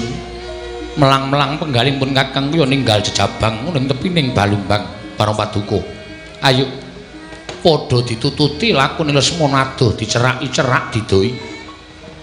Nuwun ngestaken dawuh. Sira Anoman ngambah dirgantara kelawan panjenengan ingsun. Ngawat-awati lakuning kadangku Kyai Lesmana monggo Diwaji kula dherekaken. Kalan wana klar pandahan muncar tinon lir kekonang surem sorotetan madang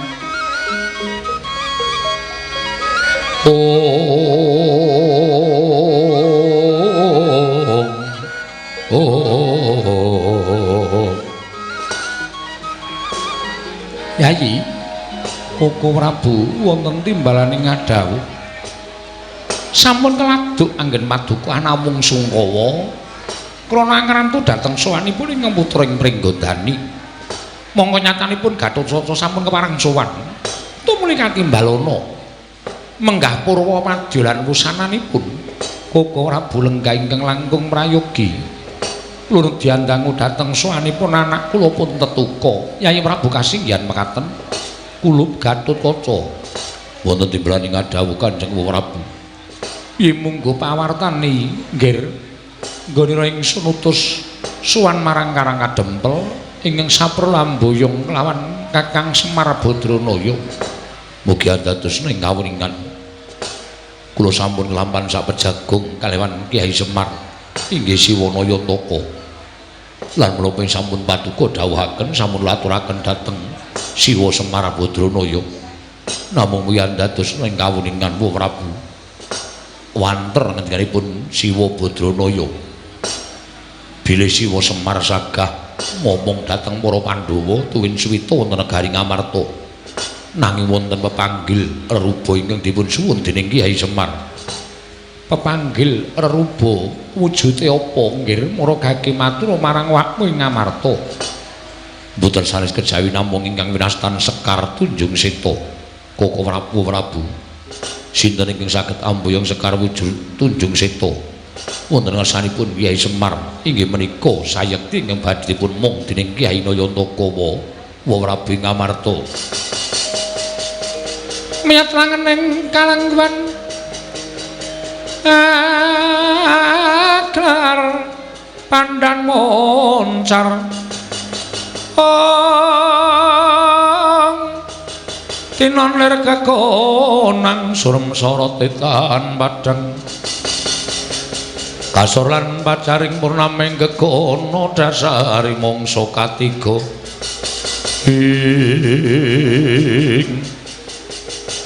Koko Prabu wonten timbalan kados pundi menggah pangandika paduka sasampunipun midhangetaken menapa ing dados saturipun anak kula pun tetuga Yayi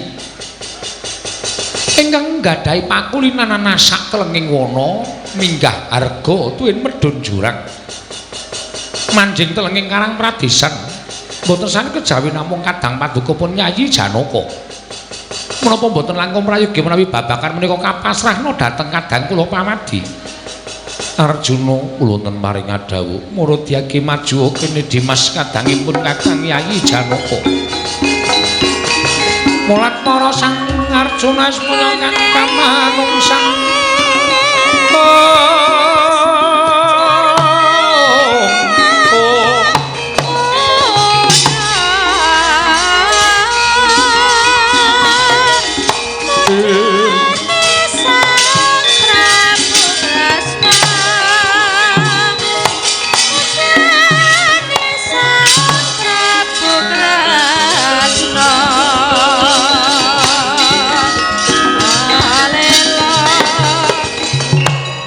Arjuna wonten timbal wonten ature anakmu ing Pringgondani lamun Kakang Semar keduga diboyong marang Praja Ngamarta nanging kudu nganggo bebana wujuding Sekar Tunjung Seta Yayi wonten timbalan Maradyaki budhal saka negara Ngamarta upadinan kang aran Sekar Tunjung Seta aja pati-pati sira bali marang negara Ngamarta lamun ora mboyong wujuding Sekar Tunjung Seta prasta paduka Kanjeng Koko Prabu Kilanana kula madhal pasilanjun pamit surti ting ati-ati duga-duga digawa Janaka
Lakmana Sang Arjuna sumenya kang kamanungsan kasrepan tingkahing mungsuniran padha kadang ing nono garing dalem ana kawan Petruk wonten dawuh Den Bagong dalem Gus apa pancen kepara nyata yen to wong atuhamu ya bapakmu paring dawuh kelawan anakku Gatotkaca bapakmu keduga kabuyung marang negara Ngamarta lamun Pandhawa bisa ngaturake wujuding Sekar Tunjung Seta nggih kula krungu dhewe kok Den malah kula didhawuhi kalih Bapak Semar nderek Ndara Karukaca menika dados seksi menapa dados aturipun Ndara Karukaca mbok menawi para pepunden Pandhawa mboten pitados ning kula pancen krungu dhewe nek Bapak purun diboyong ning kudu ngaturake Sekar Tunjung Seta Ndara niku asli kula mboten gawe-gawe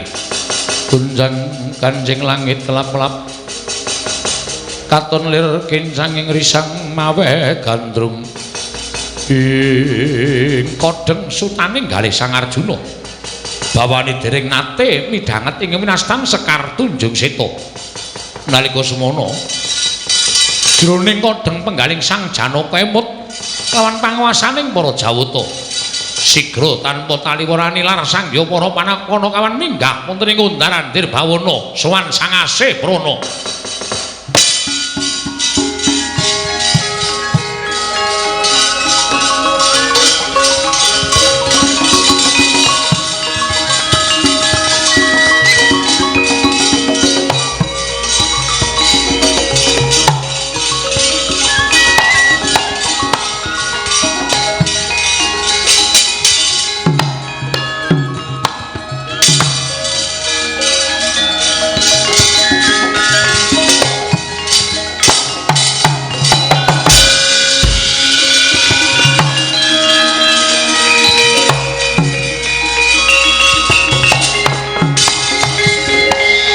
Nanti ya terus Ndara Janaka mestine sowan dewa apa mabur dadak ning Indomart mbok si apik omongane terus aku iki takon tenanan aku ya wangsulan tenanan wis kowe ora rasa dadak mikir sing aneh-aneh tur kuwi ora kewajibane awake dhewe mbantu karo Ndara Janaka wong dhewe dadi seksi terus nunggu ning negara Ngamarta wae mbuh mongko sapa sing entuk Sekar Tunjung Seta ya kuwi awak dhewe upama Pandhawa ora entuk sing entuk Anoman ya dhewe terus budal ning Pancawati nek sing entuk Begawan Durna ya piye meneh kodrate kaya ngono ora bakal bisa diselaki yo tunggu ning Darawati wae ya Kang Yaya Harjo Saprapta kita tansah pinanganing kawidadan pukulun miring sambikala kepareng kula ngaturaken sembah sumengkeming pangabekti kula kunjuk iya Lesmana ulun tampa apa to kang dadi wigatine dene jeneng kita Ngabiyantara Karsa ulun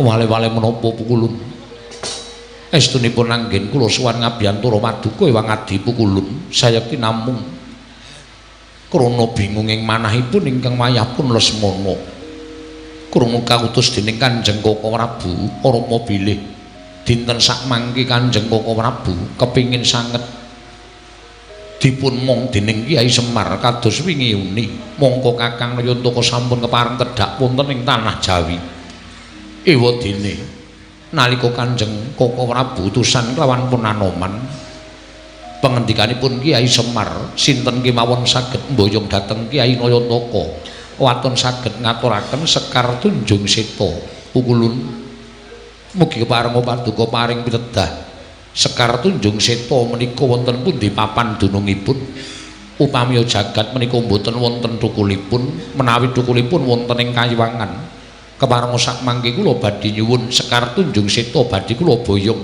kula aturaken dhateng Koko Prabu Rama Wijaya pukulun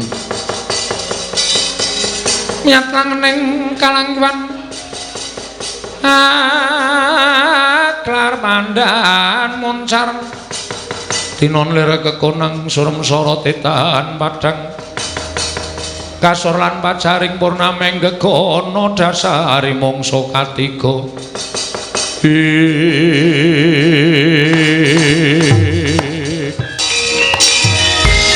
Undang ganjing langit kelap-lapaton lir kincang ing risang mawe gandrung Arjuna ingkang ngabyan loro kasinggihan pukulun ana wigati apa nggir sumengka nggon musuhan ana nglawan ngersaning ulun wale-wale menapa pikulun dinuta dening Kanjeng Koko Prabu Darma Kusuma kilan ngulari wonten pundi wujudipun Sekar Tunjung Seta duh pukulun semban kula menawi paduka wuninga kepareng hamba baron ingkang sejati dadi ngewayahipun Janaka pukulun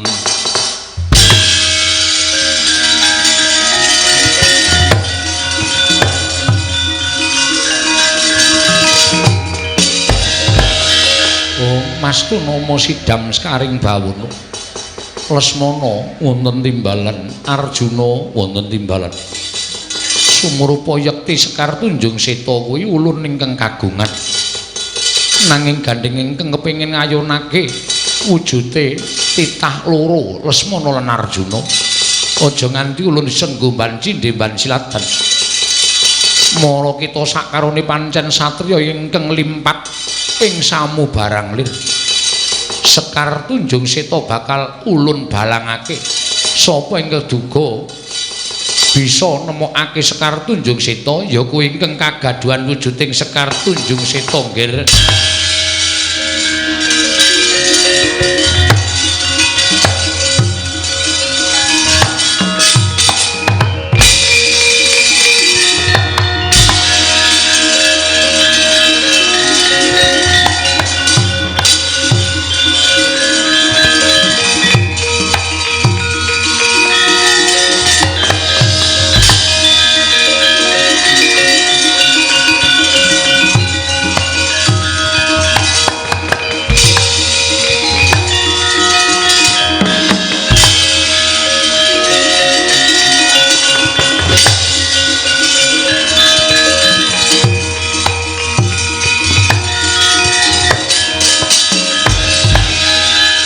Raden Janaka sing gedhe pangapuramu nadyan kowe luwih enom nanging kurang cukat trampil trengginas nggonmu melayu Raden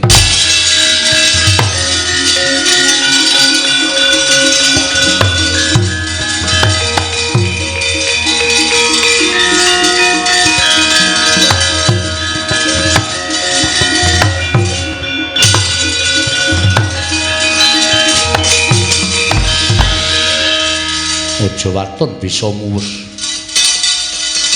Sekar Tunjung Seta ning ngarepe Janaka lan Lesmana kaya apa aku sing tekaning pati ingkang uripku ingkang ngukup Sekar Tunjung Seta pecah diadam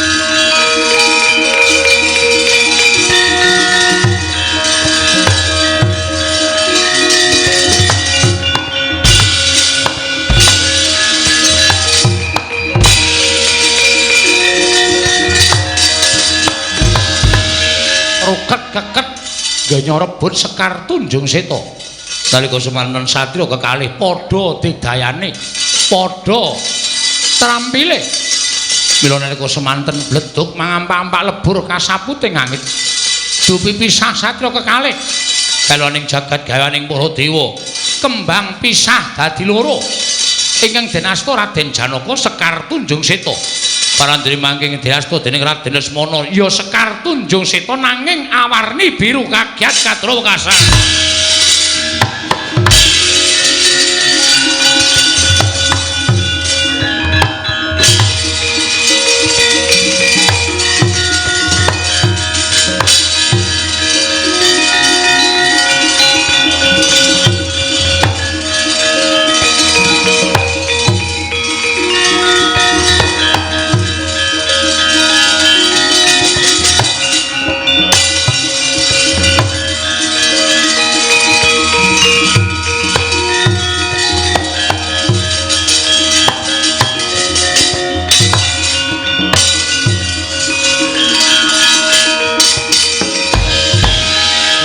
den mrayitna semurire seka balit Tityane gandayane ing Kakang Semar aku ingin isuk ngaturake Sekar Tunjung Seta. Kakang Nayantaka aku ngaturake Sekar nanging ngerti ya Kakang nalika aku rebutan kembang lawan Raden Janaka kembang belah dadi loro ya dening Kang Dasta wujuding Sekar nanging awarni biru kuwi uga sempalaning Sekar Tunjung Seta. Nggih. Kula pun ngertos. Kula pun ngerti. Kembang niku pancen jane loro ning sejatine siji.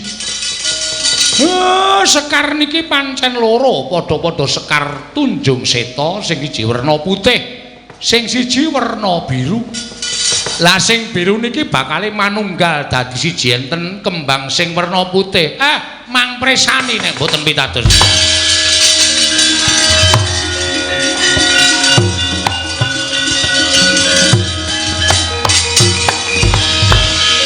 Den tunggalake Sekar kalih dadi nyawiji dadi sisi Sekar Tunjung Seta. Ical wujuding Sekar Tunjung Seta nenggih Sang Dewi Kanastren.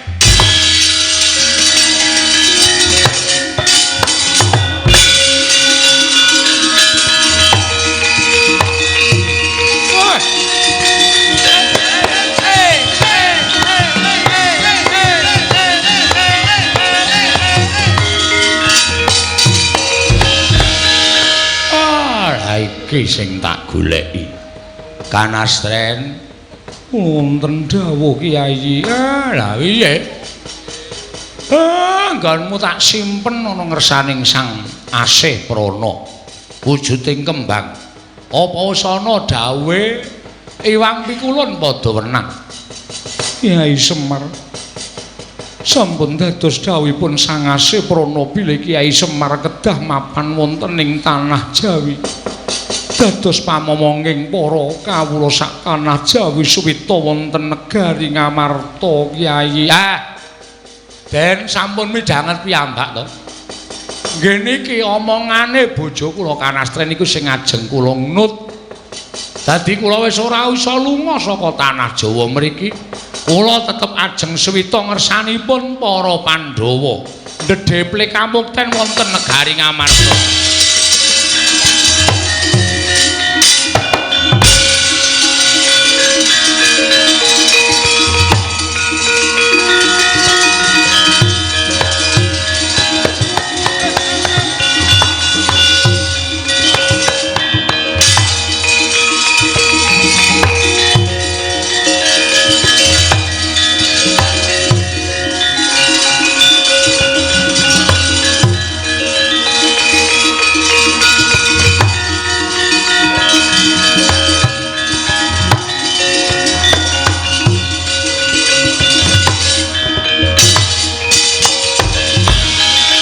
Raden Janaka apa rumangsamu wis bisa ngukup Kakang Semar.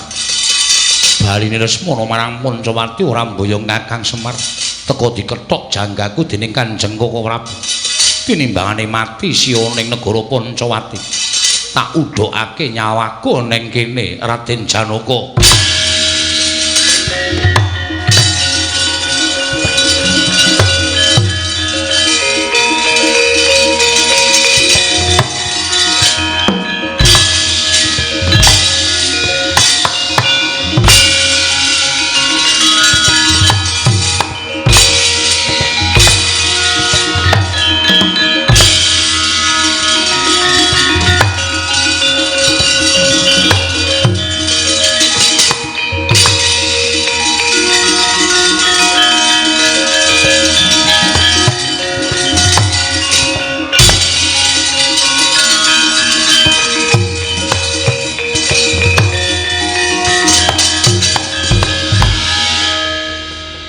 Kyai Lesmana teka malah kaprawasa tiba ning ngareping pun Kakang Koko Prabu mugi dados ing kawiningan ing sadosipun kula saged angrebat wujuding Sekar Tunjung Seta nanging diripun rebat dening Raden Janaka satemah kula bandha ida kaliyan Raden Janaka Koko Prabu kula sumanggaken nggugu karepe dhewe semingkira tak trajangi Raden Janaka Lesmana.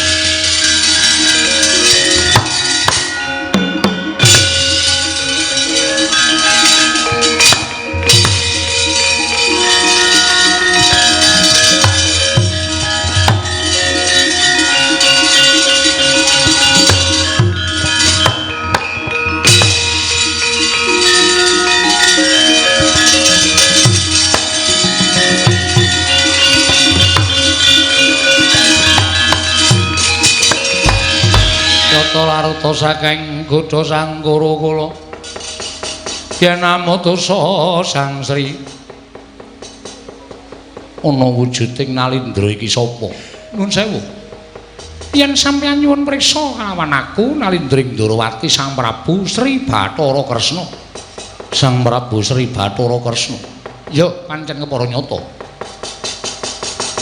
sinuwun Nalindra Pancawati Prabu Rama Wijaya nelonjong botol tindakmu sumengko nggonmu tindak arep menyang endi nedya mbelani kelawan adhiku lanang lho sapa Raden Lesmana ingkang pinulasara dening Raden Janaka aku ora nrimakake Prabu Kresna semingkira aja gawe pepalang Janaka bakal tak kendharat lho kosek Arjuna kuwi ngadangku taruna dadi sapa ingkang bakal ngendhak sira kelawan adhiku Janaka ya mungsuhe Natandrawati. Gandengku mbelani karo adhimu Lesmana, aku ya mbelani kelawan kadangku Yayi Janaka. Apa sira wani kelawan panjenengan ingsun? Sing tak wedeni apamu? Ora minggat. Ketiban Kyai Goh Wijaya lakon sirna margalayu, ketiban senjata cakra Baskara ora remuk awakmu aja dundang Natandrawati.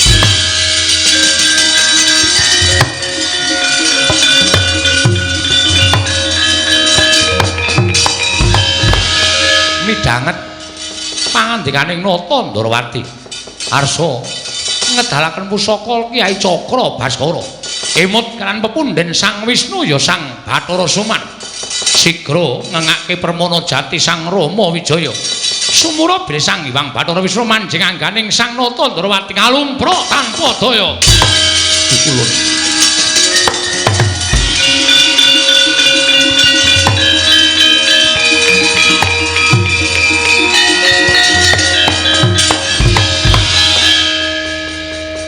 sinuwun lah kok dadi sampeyan malah nyembah ning ngarsaning Natandrawati duh pukulun Sang Hyang Bathara Suman mboten nginten babar pisan bilih paduka sampun kepareng nilar dhateng jasad kula tumunten manjing angganipun Nalindra Ndrawati ing mekaten nyata sampun pono menapa ing dados sasmita paduka Sang Hyang Bathara Suman bilih sampun meh purna kewajibanipun ingkang wayah pun Rama Wijaya teka paduka sampun nilar dhateng jasad kula namung ewa semanten pukul keparenga dinten sak mangke malah kula lega dene kula sampun saged nitik dhateng kasuwargan kula Prabu Kresna samangke keparenga menawi sampun titiwahyaning mangsa kala tumapaking gati telas tulising nata ing Pancawati keparenga kula badhe manjing kasuwargan kula inggih menika wonten angganipun nata ing Ndrawati sinuwun.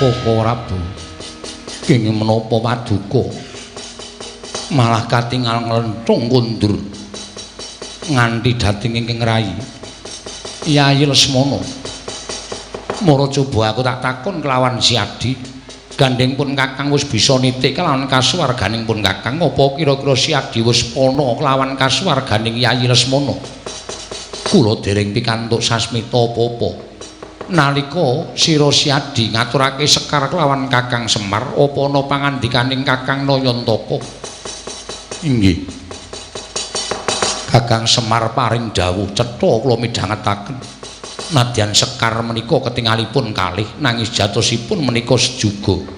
Ingkang setunggal badhe manjalma dados sajuga wonten Sekar Tunjung Seta ingkang ngawarni pethak. Yayi, kang mangkono Kakang Semar wong paling sasmita kelawan sira Yayi Lesmana. Yen to Siadi kelawan Arjuna kuwi ora bakal bisa dipisahake. Sayekti Janaka besok pancen dadi kasuwarganing Yayi Lesmana.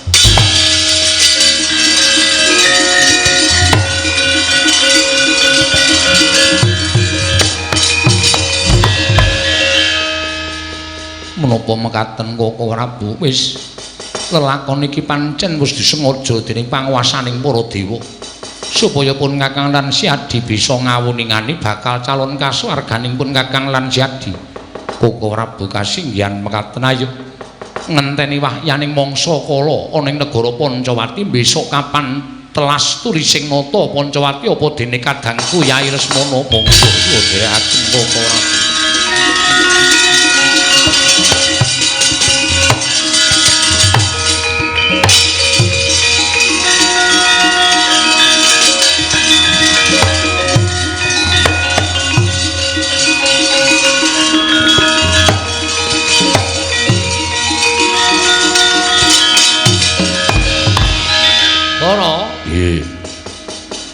Katon madang kahanane Arjuna wis kelakon boyong lawan Kakang Semar.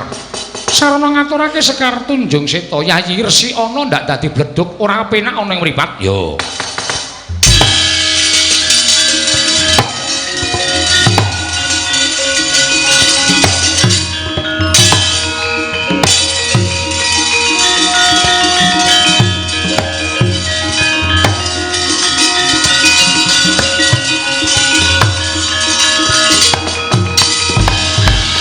Arsa madange jagat tumungup-mungup paning sapucaking wukir marebak bangsa mirat keneng soroting surya mega lan gunung